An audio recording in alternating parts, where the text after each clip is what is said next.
Bonjour à tous, c'est Nicolas, et bien voilà, deuxième vidéo sur le couple. Et bien justement, j'avais envie de vous partager ma vision du couple. Alors, parfois, dans notre société, il suffit qu'on fasse un bisou à quelqu'un et ça y est, on se dit, ouais, ça y est, on est en couple, on est ensemble. De mon point de vue, c'est pas comme ça que ça marche. Le couple, c'est quelque chose en fait qui naît naturellement de la relation. Moi, par exemple, quand je rencontre quelqu'un, eh bien d'abord, j'aime bien plus faire connaissance de la personne. Après, moi, j'ai un fonctionnement bien particulier. Pourquoi? Parce que je ne vais pas me mélanger avec n'importe qui. D'un point de vue vibratoire, d'un point de vue énergétique, il ne faut pas faire n'importe quoi à mon sens, surtout quand on a des responsabilités en tant que praticien. Moi, dans mon métier, je suis praticien vibratoire, donc je reçois des gens en séance, je dois veiller beaucoup à mon énergie. Donc ça veut dire qu'à un moment, bah, tu peux pas, tu dois être beaucoup plus regardant sur les personnes que tu vas côtoyer. Même sans faire ce métier, je pense que c'est une bonne chose aussi. Ça, je vais pouvoir vous donner plus d'indications plus tard. Mais le sujet du jour, c'est justement quand naît le couple. Eh bien, de mon point de vue en tout cas, quand vous rencontrez une personne, que ça marche bien, que vous vous êtes aussi côtoyé sur différents plans, eh bien, naturellement, à un moment, il peut y avoir cette vibration, cette énergie du couple qui naît. Et ça, c'est pas là forcément au début.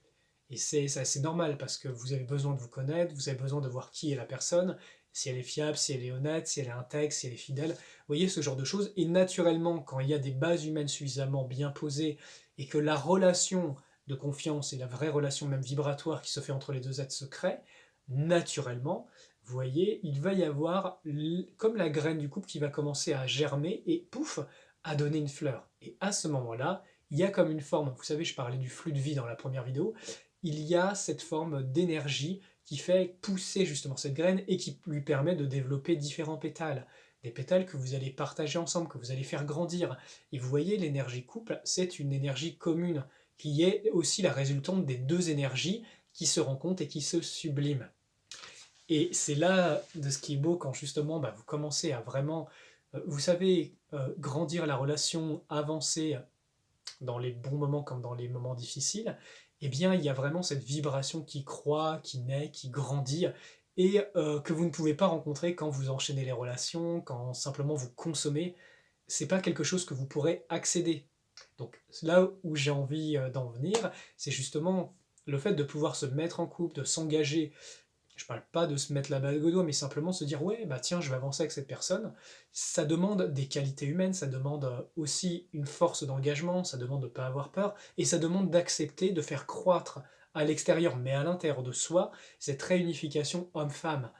Et aussi cette, vous voyez, cette force qui permet justement, qui va supplémenter les deux individus, et qui va permettre d'évoluer. Et là où c'est très intéressant, c'est quand par exemple, dans le cadre d'une relation, eh ben, il y a un enfant qui va venir. Ça va être le sujet de notre prochaine vidéo. Je vous remercie, j'espère que ça vous plaît, ces partages. N'hésitez pas à laisser un commentaire, un cœur, n'importe quoi. Comme ça, je vois si bah, ça trouve résonance dans vos cœurs. Allez, je vous embrasse, à très vite pour la prochaine vidéo.